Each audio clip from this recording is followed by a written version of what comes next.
Hello Dragon Wisps, welcome to today's video. Today we're going to be doing part 1 of the skills tutorial for the Dungeons & Dragons 3.5 edition.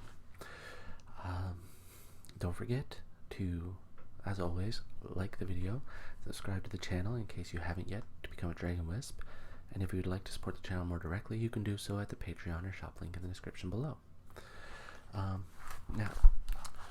For those of you that don't know, we've finished the class tutorials last month, so we're starting skills. I'm splitting this up. The first video is going to be explaining skills in general, skill checks, things like that, skill synergies, and then the second video, maybe even third, will be going into detail on the skills. So, without further ado, sit back, relax, and enjoy some learning about some skills in Dungeons & Dragons. Okay, so we've got our player's handbook out, ready to go. Don't mind these character sheets. Alright, so we're gonna go through, first we're gonna go through how to go about gaining your skills and everything. And then, maybe not in this video, but in the next video, we'll go through more detail on the skills. So, to recap, skill points. I don't know how well you can see it. Barbarians get, and I'm not going with first level, I'm going with per level now. Barbarians get 4 plus their intelligence modifier for skill points. Bards get 6 plus intelligence modifier. Clerics get 2 plus intelligence modifier. Druids get 4 plus intelligence modifier. Fighters get 2 plus their intelligence modifier. Monks get 4 plus their intelligence modifier. Paladins get 2 plus intelligence modifier.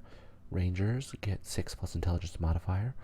Rogues get a whopping 8 plus intelligence modifier, and sorcerers and wizards get 2 plus their intelligence modifier.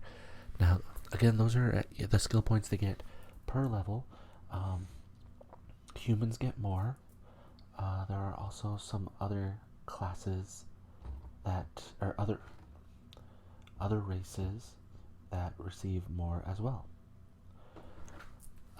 We haven't gone over those yet, so we're not gonna get into too much detail.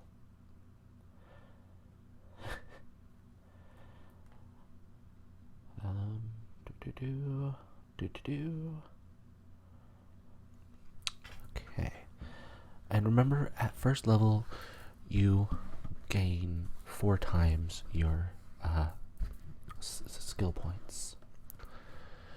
Now, skills. The way we put skill points into our skills is that you get your level plus 3 for your class skills. For cross-class skills, you get half of the amount, and it costs 2 skill points to get 1 skill rank.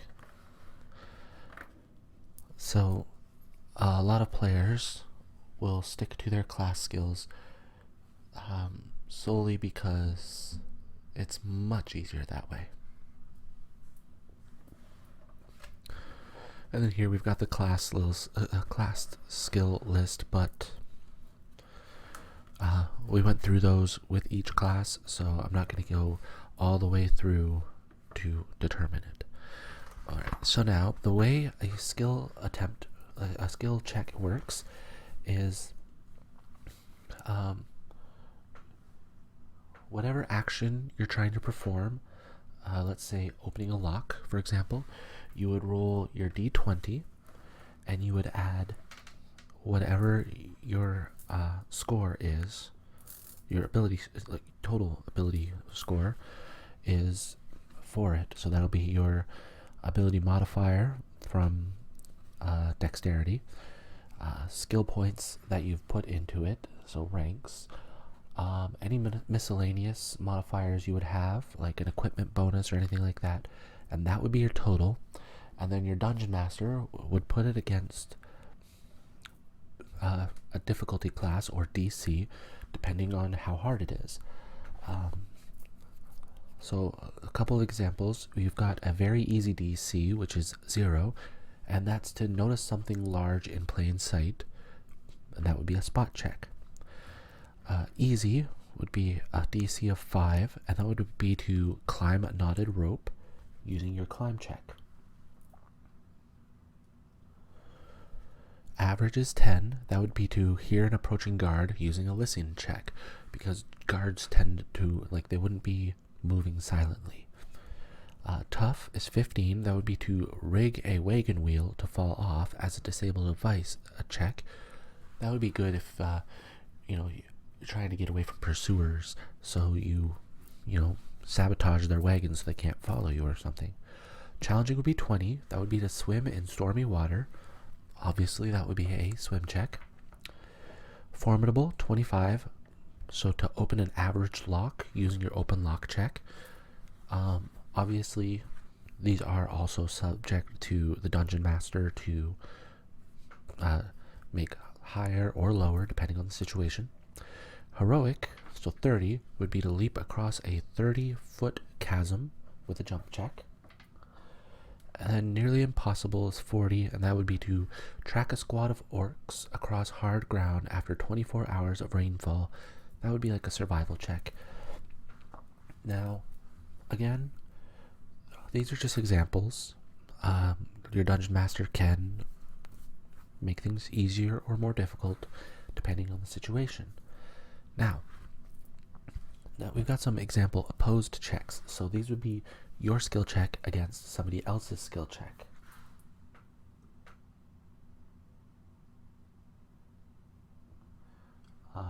So for example, if you were trying to con somebody, it would be your bluff check against their sense motive check.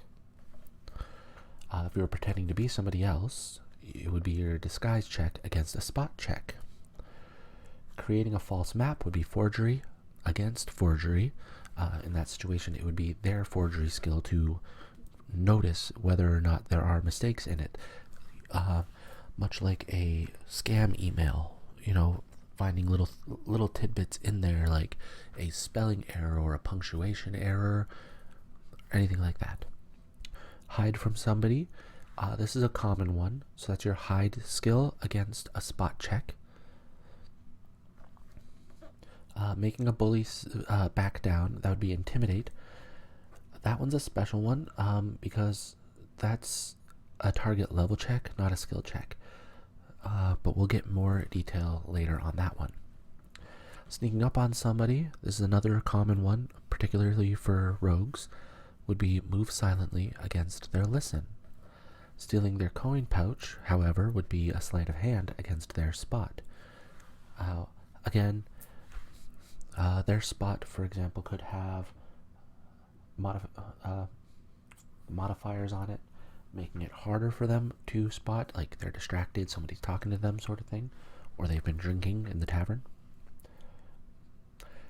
Tying a prisoner securely would be a use rope check against their escape artist check. So, again, these are like example opposed checks where the DC is not set by the dungeon master but by the skill check from the opposing party. Now there are most skills you can try again, like let's say a climb check. Generally, unless you fail exponentially, like you're way up there and you fall, you can try that check again. There are some where if you fail for like a open lock check, for example, if you were to fail a lock check by enough, you could break your lock pick or something inside the lock, thus making it so you can't pick it anymore past that point.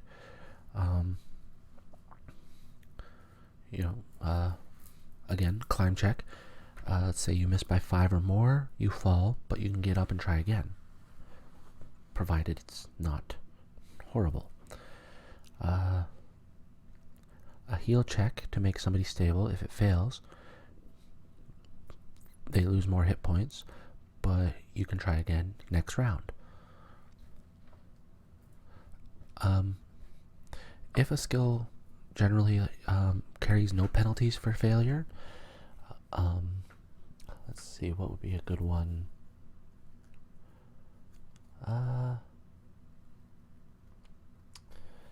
Let's say...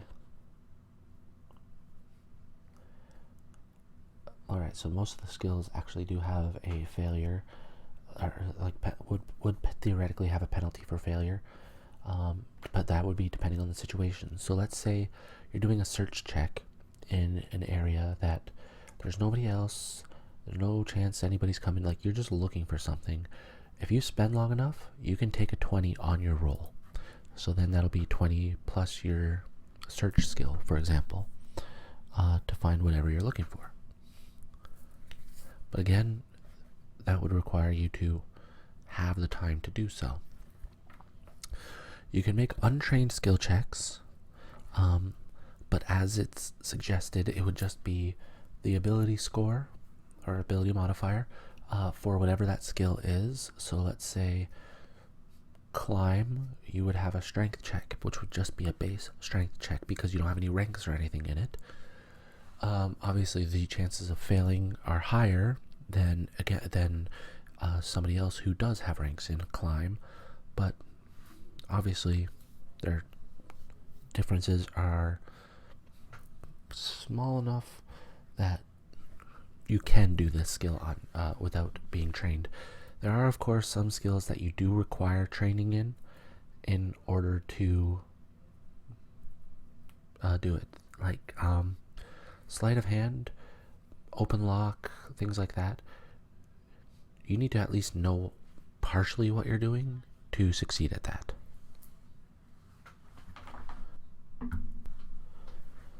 So, as I've stated before, the Dungeon Master can change, can add or even take away from the DC depending on the situation. Like, let's say having the perfect tool for a job will give you a +2 circumstance bonus sort of thing, or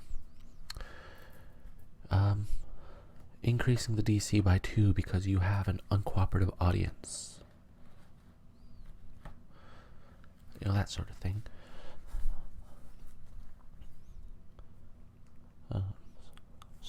So that, for example, would be a couple of times where your check may or may not be negatively affected. Now, then there's the time for skill checks. So skills, depending on the type of skill, can take longer than other skills. For example, a spot check, that would generally be we could call that a free action, or sometimes the DM will call it a standard action depending on the situation. Then you've got a tumble check, which would be a move action. Opening a lock, that would be a full round action. So those are generally how you've got them all worked out. A full round action is basically like a full combat round, so 6 seconds. Obviously, if you're picking a lock in 6 seconds, you might want to spend more time doing so.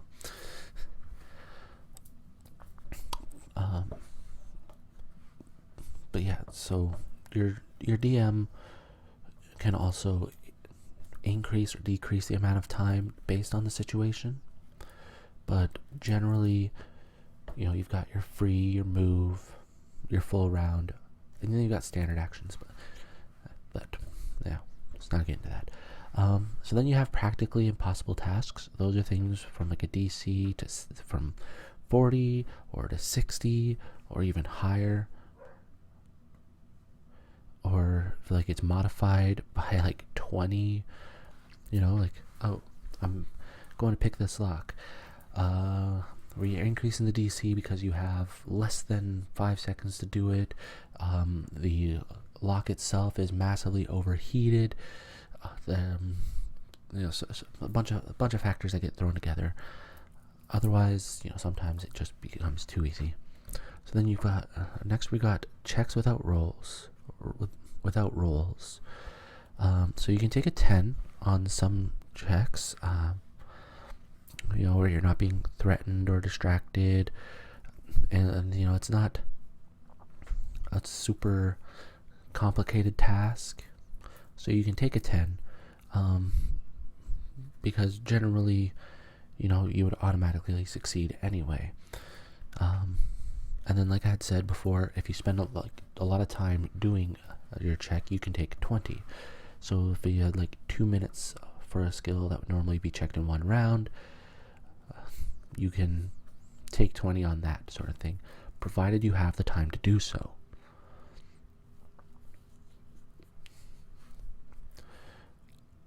And something to consider there is that you don't always have the time to do so. In fact, a lot of the times you won't have the time. And then you've got ability checks and caster level checks, where neither of those rules, the take 10 or the take 20, applies to it, because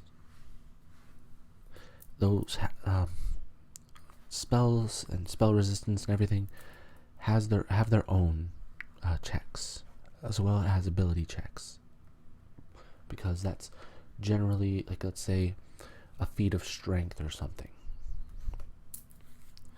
Now, there are also times where you can combine skill attempts, several characters attempting the same action, such as climbing and everything. Each individual person would need to make their own skill check on that. Aiding another, if you roll 10 or higher on your check, you can give an ally a +2 on their skill check. Let's say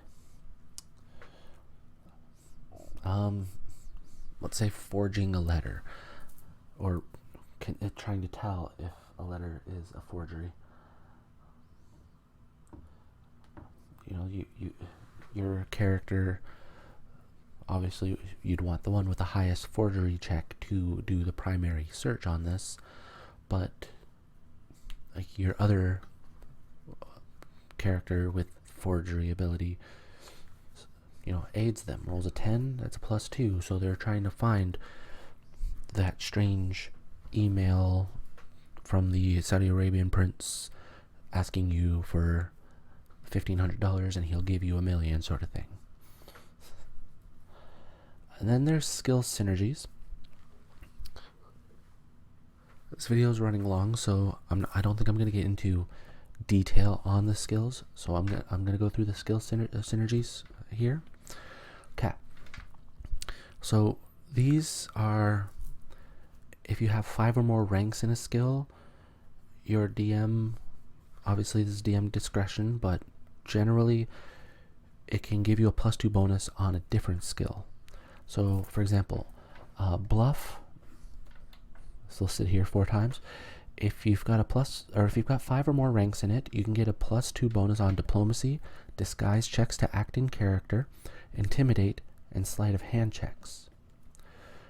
If you've got 5 or more ranks in craft, you can get a +2 on related appraise checks. So like stonecraft or something, or weaponsmithing, you can get a +2 bonus on appraising other people's work. Decipher script gives you a bonus on use magic device checks involving scrolls. Escape artist gives you a use rope check bonus involving bindings. Handle animal gives you a ride check and a wild empathy check if you've got that class feature. Jump gives you a tumble check. Knowledge arcana gives you spellcraft checks. Knowledge architecture and engineering can give you search checks involving secret doors and similar compartments. Knowledge dungeoneering is for survival checks when underground. Knowledge geography is survival checks to keep from getting lost or avoiding hazards. Knowledge history can give a +2 bonus on bardic knowledge checks, which, for those who tuned in for the bard class, is a bard class feature. Knowledge local can give a bonus on gather information. Knowledge nature is for survival checks in above ground natural environments. Knowledge nobility and royalty give a bonus to diplomacy. Knowledge religion gives a bonus to checks to turn or rebuke undead, which is a cleric feature, and a paladin feature for turn. And knowledge of the planes gives you a survival check bonus when on other planes. Search gives you a survival check when following tracks. Sense motive gives you a diplomacy bonus. Spellcraft gives you a use magic device when involving scrolls bonus. I'm not sure if they stack, for example, with the Decipher script, but I think that's also DM specific. Survival gives you a bonus to knowledge nature checks. Tumble gives you a bonus to balance and jump checks. Use magic device gives you a spellcraft bonus to check and to decipher spells and scrolls. And then use rope gives you a bonus on climb checks involving ropes and escape artist checks involving ropes. Now again, your DM can limit them or even add new synergies.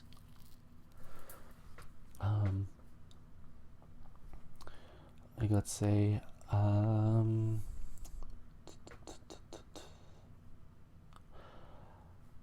you're in a debate with somebody. Sense motive could give you a bonus on bluff or something. Maybe, I don't know. And then there are just flat out ability checks, where it, like I've mentioned before, are just your ability score, ability modifiers with no skills added. So breaking open a jammed or locked door would be an example of a strength check. Threading a needle would be an example of a dexterity check. Holding your breath would be a constitution check. Navigating a maze would be intelligence. Recognizing a stranger you've seen before would be wisdom. And getting yourself noticed or singled out in a crowd would be charisma. So with things like the jammed and locked door, there are special DCs for that depending on the material that the door is made. So that's going to cover skills. At least part 1 of the skills. Next time, we'll get into more detail on the skills. Thank you for joining me for today's video. I hope you enjoyed learning about the skills. Well, the basics of the skills. I haven't gone into the details yet, obviously. I hope you tune in for that one next time. I guess that about covers it, really. I mean, there's not much to say. So, as always, you should be getting a subscribe button up here, latest video on the channel over here, the video recommended for you by YouTube over here, and over here will be the playlist of the Dungeons & Dragons tutorials. So, thank you for joining me, and as always, have a peaceful day. Bye.